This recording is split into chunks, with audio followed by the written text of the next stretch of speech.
propias leyes. Esto me parece mejor. Dios dice esto, pero yo quiero hacer esto que a mí me parece mejor. Y es entonces cuando nos convertimos en reyes de nuestras propias vidas. Así que cada uno de nosotros podemos ser reyes de nuestro propio reino. Y ahora, cuando hablamos del reino de Dios, ya vimos que es un reino. Un reino es el lugar en el que la voluntad de una persona se hace. Ahora, basándonos un poco en esta definición de reino. Ahora, ¿qué es el reino de Dios? Ahora, opinen en base a la primera respuesta. ¿Qué es el reino de Dios? Si un reino es el lugar donde la voluntad de una persona se hace, ahora, ¿qué es el reino de Dios? Bien fácil, ¿eh? Muy bien, es el lugar o un lugar donde la voluntad de Dios se hace, se lleva a cabo. No la voluntad de cualquier persona, sino la voluntad de Dios. ¿Por qué? Porque es el reino de Dios. Es el reino que le pertenece a Dios. Donde Dios es el rey, tiene un lugar que es el reino y tiene también sus súbditos, aquellos que están sujetos a su voluntad, a sus mandamientos o a sus leyes. Así que esto es en cuanto a una pequeña introducción acerca de qué estamos hablando cuando hablamos del reino de Dios. Es un lugar donde la voluntad de Dios se hace. Es el gobierno de Dios sobre cualquier área en la que Él está en control. Cuando hablamos del reino de Dios, muchos nos imaginamos, no, pues tal vez esto es el reino de Dios, todo lo que vemos. ¿Por qué? Porque Dios lo creó, es lo que hemos visto a lo largo de las semanas y creo que varios meses en Génesis, ¿verdad? ¿Quién creó el mundo? Pues Dios creó el mundo, eres el dueño del mundo, por lo tanto decimos, Dios es el rey, el que gobierna sobre este mundo. ¿Y creen que es así? ¿Sí o no? ¿Sí, verdad? ¿Parece que es así? ¿Sí? Un mundo lleno de violencia, de maldad, de muerte. ¿Parece que Dios gobierna este mundo? Parece que no, ¿verdad? Pero la Biblia dice que Jehová reina. Dios reina. Dios lleva a cabo sus propósitos, aún a pesar de todo lo que nosotros vemos en este mundo. A pesar de todo, aún a pesar de nosotros, a pesar de nuestros pecados, de nuestra rebelión, Dios sigue gobernando sobre este mundo. Pero bueno, vamos a ver un poco más. Entonces ya quedó, a ver un poquito atrás, ya quedó la definición. ¿Qué es el reino de Dios? Es el gobierno de Dios sobre cualquier área en la que Él está en control. Así que cuando te pregunten, ¿qué es el reino de Dios? ¿Qué vas a responder? No necesitas pensar, solamente necesitas leer. Así que a las 3 vamos a leer. ¿Qué es el reino de Dios? Es el gobierno de Dios sobre cualquier área en la que Él está en control. Muy bien, excelente. Ahora vamos a la siguiente sección, que es Conoce la historia. Y ahí, bueno, en sus manuales solamente venía un pasaje, pero pues quise, no quise, sino que me encontré durante el estudio varios pasajes que hablan del reino de Dios, y hay muchos más todavía, pero vamos a ver solo unos cuantos. Vamos al primero, a Lucas 17, 20 al 33, el Evangelio de Lucas.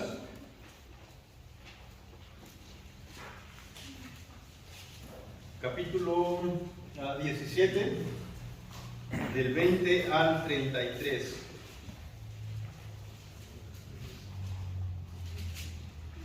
Bueno, ¿están todos ahí? Si no están, pues ahí en la pantalla están proyectados los versículos. Dice así la palabra de Dios. Habiendo preguntado a los fariseos a Jesús, ¿cuándo vendría el reino de Dios? Él le respondió, el reino de Dios no viene con señales visibles, ni dirán, miren, aquí está, o allí está, porque el reino de Dios está entre ustedes. Y a los discípulos les dijo, vendrán días cuando ustedes ansiarán ver uno de los días del Hijo del Hombre, y no lo verán, y les dirán, miren allí, miren aquí, no vayan ni corran tras ellos, Porque como el relámpago al fulgurar resplandece desde un extremo del cielo hasta el otro extremo del cielo, así será el Hijo del Hombre en su día. Pero primero es necesario que Él padezca mucho y sea rechazado por esta generación. Tal como ocurrió en los días de Noé, así será también en los días del Hijo del Hombre. Comían, bebían, se casaban y se daban en casamiento, hasta el día en que Noé entró en el arca y vino el diluvio y los destruyó a todos. Fue lo mismo que ocurrió en los días de Lot. Comían, bebían, compraban, vendían, plantaban, construían, pero el día en que Lot salió de Sodoma, llovió fuego y azufre del cielo y los destruyó a todos. Lo mismo acontecerá el día en que el Hijo del Hombre sea revelado. Pasemos al versículo 33 hasta el 35. Todo el que procure preservar su vida, la perderá, y todo el que la pierda, la conservará. Les digo que en aquella noche 2 estarán en una cama, uno será tomado y el otro será dejado. 2 mujeres estarán moliendo en el mismo lugar, una será tomada y la otra será dejada. Entonces, en los primeros versículos, ¿qué aprendemos acerca del reino de Dios? Voy a leerles otra vez y vamos a descubrir qué dice Jesús acerca del reino de Dios. El versículo 20, habiendo preguntado los fariseos a Jesús, ¿cuándo vendría el reino de Dios? ¿Cuál era la pregunta? Jesús, ¿cuándo va a venir el reino de Dios? Y escuchen la respuesta de Jesús. El reino de Dios no viene con señales visibles, ni dirán, miren aquí está, o allí está, o allí está, porque el reino de Dios está entre ustedes. ¿Cómo respondió Jesús a la pregunta? ¿Cuándo viene el reino de Dios? ¿Cuál fue la respuesta de Jesús? Dice que el reino de Dios está entre ustedes. Estaba hablando con fariseos. Jesús estaba en la tierra. Entonces Jesús dijo que el reino de Dios ya está. ¿Qué más dijo Jesús acerca del reino de Dios? Que no se puede ver. Dice que no viene con señales visibles. Entonces estamos hablando de un reino invisible. Pues según lo que dijo Jesús, sí, ¿verdad? No se puede ver, pero ya está entre los hombres. Vamos a ver otro versículo, a ver qué dice. Ya no me acuerdo qué versículo era, hermano. A ver si Es el 20. no, la otra cita. La otra, donde estaban todos los. No todas las citas, donde estaba la lista de Lucas 11:20. Vamos a ver qué dice Lucas 11:20 acerca del reino de Dios. No. Dice así. Bueno, leamos desde el 17. Dice: pero conociendo él sus pensamientos, les dijo: todo reino dividido contra sí mismo es asolado, y una casa dividida contra sí misma se derrumba. Y si también Satanás está dividido contra sí mismo, ¿cómo permanecerá en pie su reino? Porque ustedes dicen que yo echo fuera demonios por Beelzebú. Y si yo echo fuera demonios por Beelzebú, ¿por quién los echan fuera los hijos de ustedes? Por tanto, ellos serán sus jueces. Pero si yo, por el dedo de Dios, echo fuera los demonios, entonces el reino de Dios ha llegado a ustedes. Nuevamente Jesús vuelve a repetir que el reino de Dios ya está, ¿verdad? Es lo que está diciendo. Bueno, otra vez otro versículo. Mateo 3, del 1 al 2. Vamos a ver al primero de los evangelios, capítulo 3, versículos 1 y 2. Ahora no es Jesús el que está hablando aquí, sino que es Juan el Bautista. Dice: en aquellos días llegó Juan el Bautista, predicando en el desierto de Judea, diciendo: arrepiéntanse, porque el reino de los cielos se ha acercado. ¿Qué es lo que está diciendo Juan? El reino de los cielos se ha acercado. Y había otra cita, creo, Juan 18:36. Vamos al cuarto de los evangelios, capítulo 18, versículo 36. Desde el 33 dice: Pilato volvió a entrar al pretorio y llamó a Jesús y le preguntó: ¿eres tú el rey de los judíos? Jesús respondió: ¿esto lo dices por tu cuenta o porque otros te lo han dicho de mí? Pilato contestó, ¿acaso soy yo judío? Tu nación y los principales sacerdotes te entregaron a mí. ¿Qué has hecho? Jesús le respondió, mi reino no es de este mundo. Si mi reino fuera de este mundo, entonces mis servidores pelearían para que yo no fuera entregado a los judíos. Pero ahora mi reino no es de aquí. ¿Qué está diciendo Jesús? Mi reino no es un reino de este mundo, no es un reino terrenal. Así que, por lo menos descubrimos algunas cosas interesantes. En Lucas, en el primer pasaje, vimos que el reino de Dios no se puede ver, o Jesús dijo, no se manifiesta con cosas visibles. ¿Qué más? Que ya está aquí, que ya está entre nosotros. Después en Lucas vimos lo mismo, que ya está entre nosotros. Luego en Mateo, Juan el Bautista dice que el reino de Dios se ha acercado, que ya está entre nosotros nuevamente. Y en Juan vemos que Jesús dice que su reino no es de este mundo, no es un reino terrenal, no es un reino donde Jesús venía y llamaba a sus soldados e iban a pelear contra Pilato, sino que era un reino que está fuera de este, o que no pertenece a este mundo. Vamos a un poco más adelante, analiza la historia. A ver, hay otra diapositiva, creo. El reino de Dios. Analiza la historia. ¿Cuándo vendrá el reino de Dios? Es la pregunta. Pero Jesús dijo que el reino de Dios ya está entre nosotros. Ya está aquí. Está en funciones ya en la tierra, ¿verdad? Su manual dice, sin embargo, en el versículo 22, cuando Jesús se volvió a los discípulos, procedió a describir con algunos detalles cómo será cuando el reino de Dios venga por completo. Entonces es donde vemos el reino de Dios es ahora y todavía no. Vemos algunas cosas del reino de Dios, pero todavía no las vemos en su totalidad. Podemos disfrutar de algunas de las bendiciones de lo que implica el reino de Dios, pero todavía no en su totalidad. Cuando Jesús estuvo aquí, ¿cómo vino? ¿Vino como un rey? No, ¿verdad? Vino como un siervo humilde, vino como Salvador. ¿Recuerdan cuando estaba después de su muerte, su resurrección, se apareció a sus discípulos y dice que el Señor fue tomado hacia arriba, la ascensión de Jesús? ¿A dónde iba Jesús en ese momento? Regresaba a su Padre, ¿verdad? Iba a estar sentado a la derecha del trono de Dios para ser reconocido como Rey. Dice luego en Mateo 28, cuando les da la gran comisión, toda potestad me es dada en el cielo y en la tierra, toda autoridad, todo poder. ¿A quién se le da toda autoridad y todo poder? Solamente a un rey, ¿verdad? Entonces Jesús es el rey que vino en su primera venida como un siervo, que vino a salvar. Va a venir nuevamente, es lo que estamos esperando, la segunda venida de Jesús.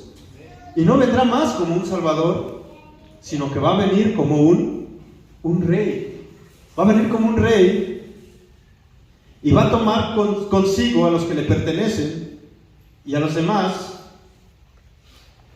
los va a poner a un lado y va a hacer juicio sobre ellos. Así que la pregunta es, ¿perteneces tú al reino de Jesús? Pero ¿cómo es esto de pertenecer al reino? Hay que comprar algo, una credencial, una membresía, como en Sam's, ¿verdad? ¿Qué pasa cuando no tienes una membresía de Sam's? Bueno, si te dejan entrar, puedes ver, pero a la hora de pagar como que es medio difícil y te cobran las cosas más, con un costo más elevado, ¿verdad? Pero ¿qué pasa si tienes una membresía? No, pues puedes agarrar las promociones y todo lo que la tienda ofrece. Entonces, ¿qué hay que hacer para ser parte del reino de Dios? Hay un número al que hay que llamar. ¿Cómo le hacemos? Pastor Eduardo, usted tiene palanca ahí con Con el mero mero puede ahí decirle que me dé una membresía, un pase especial o algo. No, lamentablemente ni el pastor Eduardo, ni el hermano Beto, el pastor David, ni John MacArthur, ni Piper, ni nadie la tiene. Ni el amigo Sproul, que ya está ahí en la presencia, puede decir, oye, este era mi cuate cuando estuvimos por allá. No hay manera. No hay manera para un hombre. Pero Dios puede. Jesús puede. Para eso vino el Rey como Salvador. A morir por nuestros pecados. Porque eso es lo que nos separa del reino de Dios. Eso es lo que nos hace estar fuera del reino de Dios. Nuestros pecados, nuestra rebelión en contra del Rey de Reyes y Señor de Señores.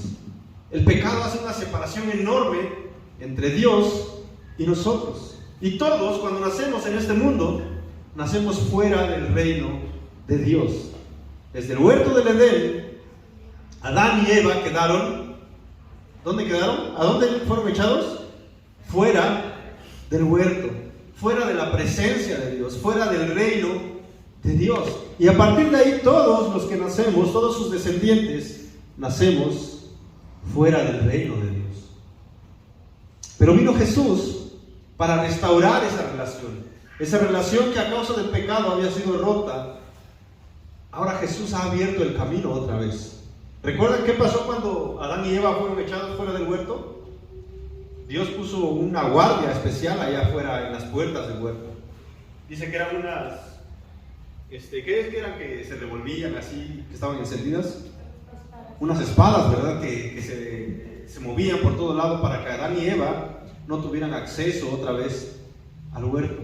Pero cuando Jesús vino, todo eso quedó roto. ¿Recuerdan? El templo, el tabernáculo, el templo tenían ¿cuántas partes? Por lo menos dos, ¿verdad? El lugar santo y el lugar santísimo, en donde estaba el arca del pacto, donde la presencia misma de Dios se manifestaba ahí. Y al lugar santo podían entrar los sacerdotes. Pero al lugar santísimo, ¿quién era el único que podía entrar? El sumo sacerdote, el principal de todos ellos. Este cuate entraba, ofrecía un sacrificio, y antes de entrar tenía que confesar todos los pecados del pueblo, y pues si había confesado todo, salía, ¿verdad? Salía otra vez. Pero si no, ¿qué pasaba con este hombre? Muerto por no haber confesado todo. Y pues dice ahí, creo, en el Antiguo Testamento que le ataban una cuerda, ¿verdad? Para jalarlo ahí el pobre, muerto. Y vamos afuera, porque nadie más tenía acceso. Pero ¿qué pasó cuando Jesús murió en la cruz del Calvario? Hay una escena donde dice que el velo del templo, ¿qué pasa con ese velo? Se parte. Ahora había acceso libre para todo aquel que quisiera, que creyera en Jesús, para entrar al lugar santísimo y así ser parte del reino de Dios. ¿Has entrado tú al lugar santísimo ahora? ¿Por medio del sacrificio de Cristo? Si no, déjame decirte que Jesús viene como Rey otra vez. Ya no como Salvador. No hay más oportunidad de salvación cuando Jesús venga como Rey. Solamente a los que no han creído les queda una horrible expectación de juicio sobre ellos, la ira de Dios sobre ellos. Así que esto es importante.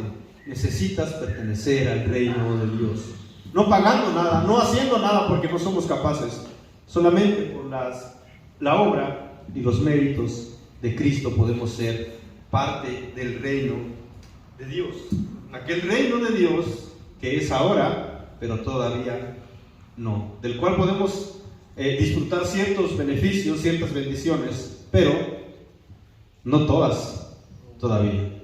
Por ejemplo, ¿qué nos promete el ser parte del reino de Dios? Que todos nuestros pecados han sido perdonados, que somos justificados delante de Dios. Dios nos ve justos, Dios nos ve limpios, Dios nos ve vestidos de su Hijo Jesucristo. Pero en la vida práctica, ¿cómo es nuestra vida? ¿Somos verdaderamente justos, prácticamente justos? No, seguimos pecando, ¿verdad? Ya estamos justificados delante de Dios, pero todavía no. Dios nos ve limpios, pero en nuestra vida seguimos cayendo, seguimos fallando. Cada día necesitamos arrepentirnos de nuestros pecados. Pero va a haber un día cuando el reino de Dios venga en su totalidad y este pecado, como Pablo dice, este cuerpo de muerte no estará más y seremos hechos a la imagen de su Hijo Jesucristo. Seremos hechos a la imagen de nuestro Rey. ¿Qué más podemos ver?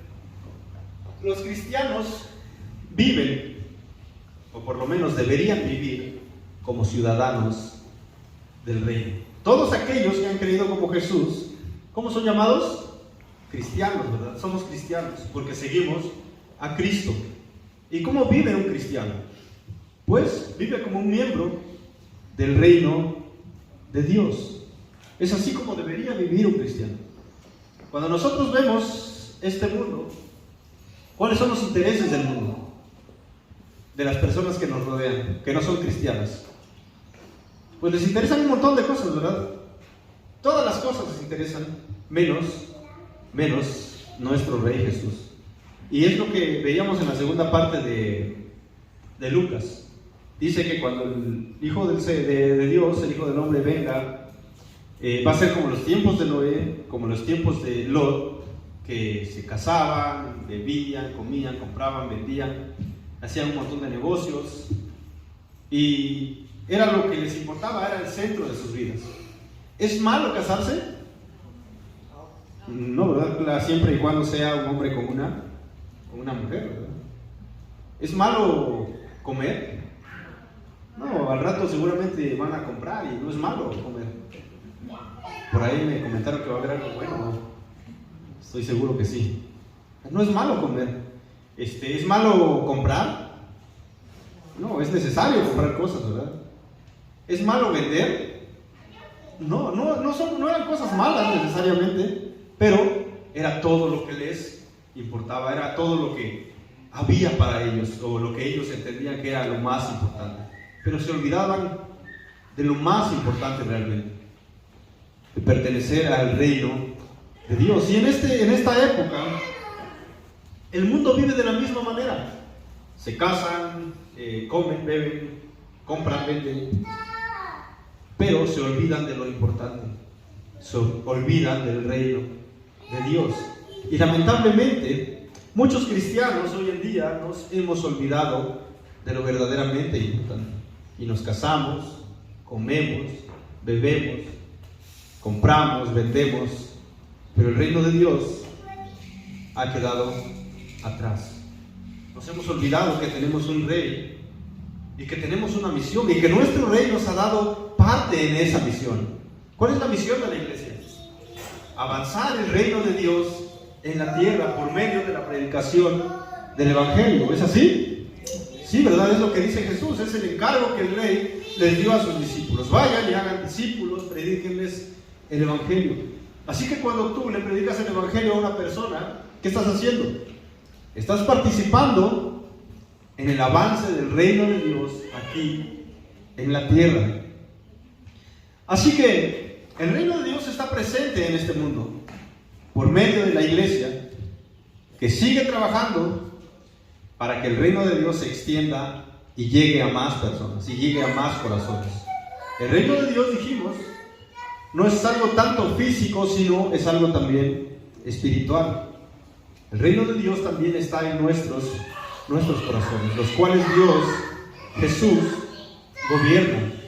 gobierna por medio de su palabra. Y escuchamos las leyes de nuestro Rey cuando la palabra de Dios es predicada desde el púlpito, cuando leemos la Biblia en nuestras casas, cuando estamos en una pequeña clase donde se comparte la palabra de Dios. Es ahí donde somos informados de lo que Dios quiere que sus súbditos hagan. Así que, ¿cómo vamos nosotros a responder a esto? Eres un cristiano, por tanto eres parte del reino de Dios. Y como parte del reino de Dios, debes sujetarte a lo que tu rey dice. a lo que nuestro rey dice que necesitamos hacer. Hay muchas cosas que el rey dice. ¿Alguien ha jugado ese juego que se llama El Rey Pide? Oye, el rey pide. El rey pide que le traigas 10 piedras. ¿Y qué haces tú? Pues siempre gana el primero que traiga lo que el rey pide. Entonces, si el rey pide que traigas 10 piedras, tú corres como loco y vas buscando por todo lado 10 piedras para traérselas al rey. ¿Por qué? Porque quieres ganar. No, pues el rey pide que te metas el calcetín de tu compañero de al lado a la boca. ¿Y qué haces? Con tal de ganar, se los sacas, y no uno, sino los dos, y te los metes a la boca. ¿Por qué? Porque quieres ganar, quieres complacer al rey del juego. ¿Cuánto más debería haber en nosotros la necesidad de complacer al rey de los cielos, al rey de nuestra vida, aquel rey que creó todo y que dio todo para nosotros ser salvos, para rescatarnos, para redimirnos de la ira que estaba sobre nosotros? Así que, pues hay muchas cosas que hablar del reino de Dios, pero voy a dejarlos que descansen por el día de hoy. Así que con esto terminamos.